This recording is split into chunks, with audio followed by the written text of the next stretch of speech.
What is going on? You're watching TVU's Most Wanted, and if you didn't know, this is Abandoned. Guys, it's been a while. How have you been?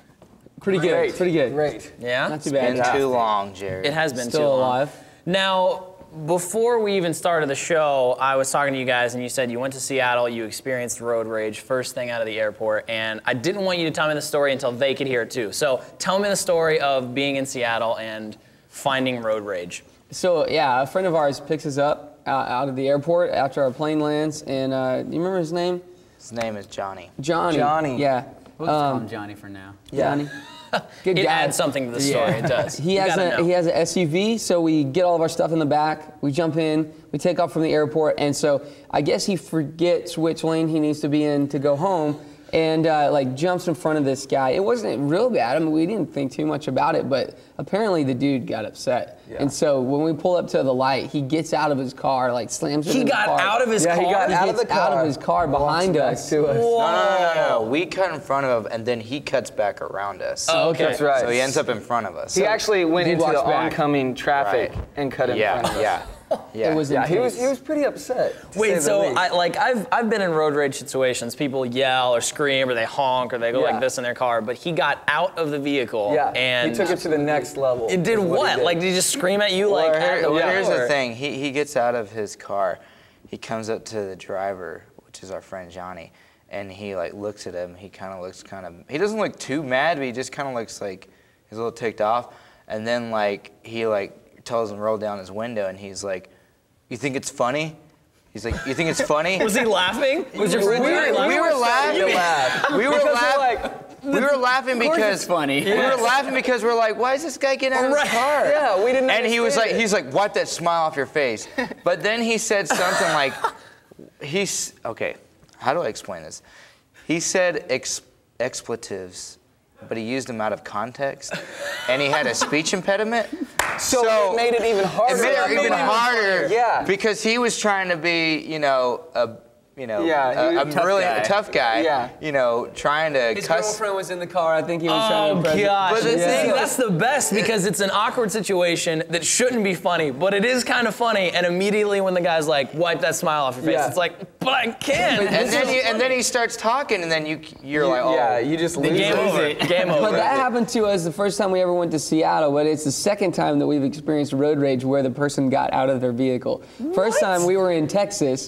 We were going, Justin was driving. Yeah, I was driving. We're going down this access road. I'm in the left-hand lane of the access road. This guy turns out from this dealership, but he comes into my lane as it's kind of a wide turn. You know? Okay. So he comes into my lane, so I kind of have to swerve out of the way. And hits the horn. Yeah, well, our bass player the at horn the time. is there to like what make Well, no, people no, aware. I didn't hit the horn. The Okay. bass player sitting in the passenger seat, he just kind of lays on the Okay. horn because he's doing one of those things where he's leaning over, so all Right. his body weight just goes on the horn.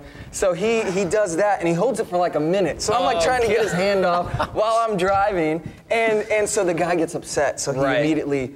He has a Mustang, so he jumps in front of us, starts like slamming on the brakes, and we're like, okay. We're pulling a We're like, this trailer. is getting dangerous, you know? So We I get to the slow down, intersection. and he keeps, slowing down with me.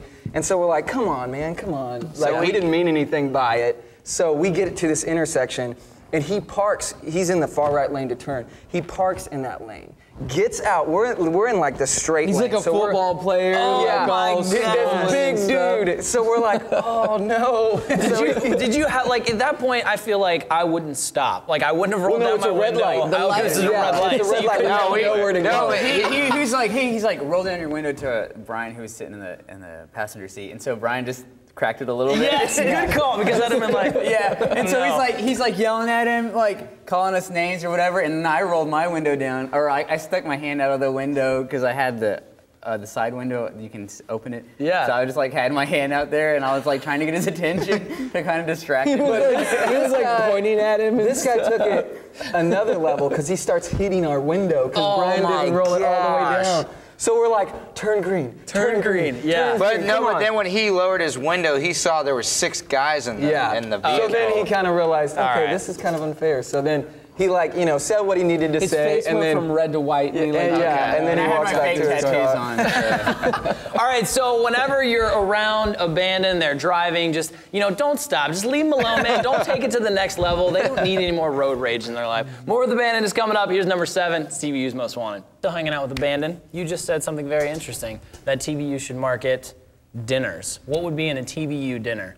You know, I was thinking not actually food. I was thinking like CDs and videos and stuff. Okay. I was thinking. But you don't eat them. Right. You listen to them. It's kind of like a TVU dinner spinoff, but it's, you know. Okay, so food you're might be hard to saying, market. you're saying that you just get to watch videos and listen to music, but you don't get food. I was Maybe more food for the soul. It's the entertainment. Soul food. While you have to prepare Soul the food, this is the entertainment while you're eating the food. But I think Okay. a corn dog would be nice, or some hush puppies. Maybe some mac and Hush cheese. puppies. you know? Salisbury Some steak. M&Ms. And then you always get dessert. Like, See, yeah. this conversation started because we were asking them where they wanted to go eat, but they'd just eaten, and you guys haven't decided yet what sounds good. Is it going to be barbecue? Is it going to be Chinese? It's Is it hard gonna, to what's think it going about to be? food when you're full, though. you know? Right. Yeah. It's easy to think about food when you're hungry. You So know? you guys haven't decided where we're eating yet. There's just so many Not yet. options. I said You know? Applebee's, but Applebee's. Applebee's. And then You we know all what? said- Obadiah thinks Applebee's is one of the greatest places in the world. I know he does. He does. He would too. In fact, every time I go on vacation, he says, "Dude, whatever, that's lame. I'm gonna be at Applebee's." And it's like the running joke. Dude, it's a vacation at home, away from home. Yeah. And in fact, when I went overseas to Ireland, I found an Applebee's and took a picture of it, and I was like, maybe this is the best, you know. So you could have the vacation best spot of both worlds. Yeah, you could have the best of both worlds. You can go travel and go to Applebee's. If we were in Austin, we'd go to Terra Burger. Terra Burger, what is It's Terra Burger? free-range meat. It's an Okay. organic burger joint, and they have a trolley. You can eat inside of a trolley. A trolley. Pretty cool. There's like a Really? playground with picnic tables, but then there's a trolley. It's retired. Okay. It's not Yeah. in the service anymore. And we're too so- old to play on the playground, so Yeah. you know the only It would be a option little is the freaky. fun for trolley. us. Is this Stay like in a the trolley, fast you know? food joint, or is this like a sit-down restaurant? No, it's it's a fast totally food. a fast food Really? joint. Yeah. My parents actually recently moved to Houston, and they have Whataburger, or Oh, yeah. I've never even heard of that. Oh, dude, Yeah, that's that good. place is good. So there's a couple good burger joints then in Yeah. Texas. So if we were in Texas, we would know exactly where we're eating. We That's know what how you're to trying cook tell me. beef in Texas. Okay. Yeah. And apparently you don't know how to drive. People No. get angry. Hey, we know how to drive. Right, you guys know how to drive. Everyone else. People around us that have a hard time keeping up with You know, It's everyone speaking else. of burgers, they're going to be opening up an In-N-Out in Dallas. Really? 4 hours away from where we are. That's a Man, you good guys are restaurant. gonna have like so many burger joints, you're not gonna know which one We're to going pick. to be in like I a know. meat coma. What we can do is we can leave Come San out the Antonio, eat at Terra Burger on the way to Dallas to get in and out. Yeah, exactly. There you go. So Man, leaving that's Texas is going to be perfect. fun now. All right, so I'm gonna come down to Texas and we're gonna all eat tons of burgers and go yeah. to a And meat take a coma. road trip. You are watching TVU's Most Wanted. Welcome back. Abandoned is on the show. Now, we've talked about burgers, we've talked about road rage, all a crucial part of the band experience. But you guys have this new album that just came out. So I figure that's something we should probably talk about. Tell me about the new album. The record's called Control. We're really excited to share it with our friends, and we call them friends, not fans. So yeah, but it's really a record that we've been playing ever since we got done recording it on our iPods and stuff, like more than our other favorite bands. You know, it's kind of like we're our own favorite band right now. So that's kind of cool. That's but awesome. It's ministering to us. The songs are definitely experiences that we've gone through in life. You know, we joke around with ourselves that we were asking for it when we wrote a record called Control because, you know, we've had to live it out. Like some of the songs, there's a song called Live It Out, and Help, you know, it talks about asking God for help when we don't know what else to say and stuff like that, and just giving God control of our lives. So really on the front of the CD, it has the Northern Lights, and we wanted to put that on there as a visual representation of what someone's life could look like if they gave control of it to God, because it's a natural phenomenon that doesn't happen by That's awesome. the control of human hands, you know? Yeah, and very so if we cool. get our hands off of it, like what God can do with our lives, you know? But we got to write a song, I know you guys are playing SOS. Yes. We got to write that song with Aaron Gillespie. That's was right. pretty You told me intense. that. That's Yeah. amazing. I didn't even know that. How was co-writing with Aaron Gillespie? You said it was intense. What It was it? very intense. He's so passionate about music, and he just grabbed his acoustic guitar. We had about 3 acoustic guitars in the room, and so we were trying to just like hack out some chord progression and stuff. And he every time he'd play, he'd just like stomp his foot and just like into it, like dig. But he's into gonna the break guitar. all of his Yeah. guitar strings, you know? We're like, He's gonna put man. his foot through the floor. Yeah. That would be awesome. Also, he's really old school. He doesn't use a computer. Whenever he writes his lyrics down, he has to write it with a pencil and paper. Really? Like he has to have the paper. It's like this organic, old school, like integrity thing to him. You That's know, like when sweet. he's writing music. So, Now, when you guys say co-wrote, did he help you write the song? Did he help you write the lyrics? A little bit of both? Like, how did that all come about? Yeah, we got together one night at a friend's house, and we just started talking. You know, like we kind of just talked about themes and ideas more than we even got into the writing. Just talked about, you know, whatever. He kind of had a melody for it, and then we just went at it. You know, we just started writing the lyrics and the melodies and. we actually the whole wrote feel. 2 songs that night. The Yeah, it first was one crazy. is Push It Away. Okay. The second song that we wrote was SOS. Okay. So he almost left, and I was like, you know, Aaron, I have this one more idea. You know, maybe it's cheesy. I don't even know. I was like, you know, I just want to present it to you and see what you think about it, and if you like it, we can go from there.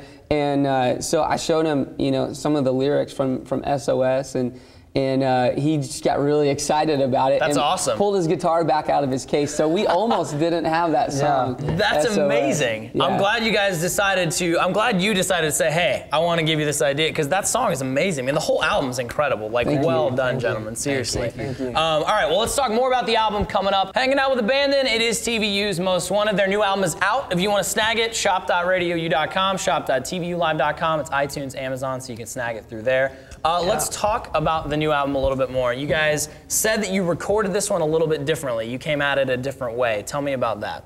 We were very aggressive in approaching this record differently than the last one. We wanted to go about the rhythm sections different. We wanted a lot more organic and natural sounding percussion elements. Okay. One specific story and idea that we had in the studio was the floor in the studio was really hard, and we wanted some stomp sounds, you know, for like the drum elements. Okay. And so we grabbed one of our road cases and put it in the middle of the room and put mics around it. And to the click, we would stomp on the top of the road case. That's awesome. Actually, this To sounds create- pretty cool. Yeah, that's pretty good right there. Next time, you guys just come on in and we'll Bring record this. Yeah. bring the stairs over to the studio. Yeah, awesome. it was cool. So stuff like that, a lot of hand claps, and we were in the attic space of one of the drum rooms one time, and we were all standing around in a half circle, kind of like a barbershop quartet little deal, and we were doing some whoos and haws, you know, into the mic and That's claps awesome. and stomps. And That reminds me a lot of Mute Math's last album. They did a lot of really like interesting percussion stuff. I remember seeing a video. They had like a spoon and they were like tapping on a sink and like That's this awesome. bathroom made out of tile just to get this weird sound. So tell me about how that like kind of added to the album. yeah, well, when you're poor, you have to think of creative ways to make sounds. So We're not saying Mute Math is poor, but Yeah, I mean, We're like saying we it's are. interesting. It sounds really, really cool. It's different, you know. yeah, it's the August Rush kind of thing, you know. You just want to create sounds with you know whatever you have around you, and that's what makes it unique too. You know, so we wanted unique sounds. We took a little bit different approach with the guitars on this record. Not so much delay, not so many effects. Really stripped it down and had a lot more clean guitars, chunky rhythms and stuff. Okay. So yeah, it's fun and different. So how does this translate to your live show? Do you guys bust out your road case and start stomping on it during the live show, or like how does that work out? we actually use Dave as a stomp box. Just because I'm the drummer, We they get the same figure sound. they can, you know, whatever. Dude. He says random percussion elements, but he means me. Yeah. So what happens live? Do you guys do something different live? Has it changed your live show at all, or how do you blend that in? You can just stomp on the stage sometimes. Sometimes the mics will pick it up, so Yeah. it's a cool feel. I mean, but we still bring like the full entertainment energy Right. of the show to our, you know, live. So, Some yeah, this is things awesome. are distracting when you try to pull them off live Right. from the overall effect that you're wanting to get at. And some things aren't. They're very Right. integral. So Yeah, I think on this record we did a ton of vocal melodies and BGVs. So with that, it kind of makes it difficult to try and do all this other crazy stuff because it's like somebody's got to sing those parts. Yeah.